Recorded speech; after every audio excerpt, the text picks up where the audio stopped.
திரைப்படத்தின் படப்பிடிப்பின் போது சண்டை கலைஞர் மோகன்ராஜ் உயிரிழந்தது தொடர்பாக இயக்குநர் ப. ரஞ்சித் விளக்கம் அளித்திருக்கிறார். இது தொடர்பான விவரங்களுடன் செய்தியாளர் செந்தில்ராஜா இணைந்திருக்கிறார். செந்தில்ராஜா, ரஞ்சித் என்ன விளக்கத்தை தந்திருக்கிறார்? விரிவாக பதிவு செய்யலாம். லாவண்யா, ப. ரஞ்சித்துடைய இயக்கத்தில் அட்டகத்தி தினேஷ் மற்றும் ஆர்யா நடிக்கக்கூடிய திரைப்படம் வேட்டுவம். இதற்கான படப்பிடிப்பு கடந்த சில மாதங்களாக நடைபெற்று வருகிறது.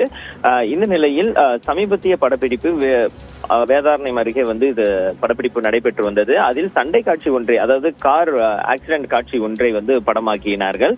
அதற்கான அந்த படப்பிடிப்பு நடைபெற்று கொண்டிருக்கும் பொழுது மோகன்ராஜ் என்பவர் அந்த காரை இயக்கி கொண்டு சென்று அந்த விபத்து ஏற்படுவது போன்ற காட்சியில் படமாக்குவதற்காக அவர் அந்த காரை ஓட்டி சென்றார். அப்போது அந்த கார் பறந்து சென்று விழுவது போல அந்த காட்சி படமாக்கப்பட்டது. அதை அந்த காரை இயக்கி சென்ற மோகன்ராஜ் எதிர்பாராத விதமாக உயிரிழந்தார் என்று தகவல்கள், செய்திகள் வெளியாகி இருந்தன. இந்த நிலையில் தான் அதற்கு ஒரு இரங்கல் அறிக்கையை ப. ரஞ்சித் கொடுத்திருக்கிறார். மோகன்ராஜோடைய இறப்பு என்பது ஒரு பேரதிர்ச்சியை கொடுப்பதாக தெரிவித்திருக்கிறார். அது மட்டும் இல்லாமல் அங்கு என்ன நடந்தது என்பதையும் இந்த இரங்கல் அறிக்கையில் குறிப்பிட்டிருக்கிறார்.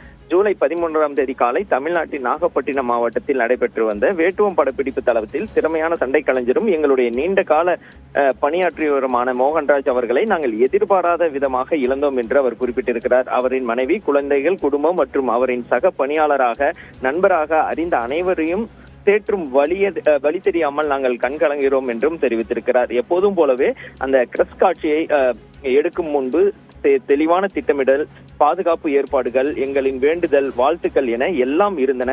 சண்டை காட்சிகளை திட்டமிடுவதில், செயல்படுத்துவதிலும் தெளிவும் நேர்த்தியும் கொண்டிருந்த நிகரற்ற கலைஞரான அவருடைய வழிகாட்டுதலையும், எங்கள் ஸ்டண்ட் இயக்குனர் திலீப் மாஸ்டரின் விளக்கமான திட்டமிடலையும், பாதுகாப்பு தயாரிப்புகளையும் அனைவரும் பெரிதும் மதித்தோம், தவறாமல் பின்பற்றினோம். ஆனால் அந்த நாள் அண்ணன் மோகன்ராஜ் உயிரிழப்பு முடிந்தது என்று கூறியிருக்கிறார். இது ஒரு ஏற்றுக்கொள்ள முடியாத ஒரு அதிர்ச்சியாகவும் இருப்பதாக அவர் தெரிவித்திருக்கிறார். அவருடைய குடும்பத்திற்கும், அவருடைய நண்பர்களுக்கும், குழந்தைகளுக்கும் என்ன சொல்லி நாங்கள் தேற்றுவது என்று தெரியவில்லை என்றும் தன்னுடைய வருத்தத்தை பதிவு செய்திருக்கிறார். லாவண்யா, விவரங்களுக்கு நன்றி செந்தில்ராஜா.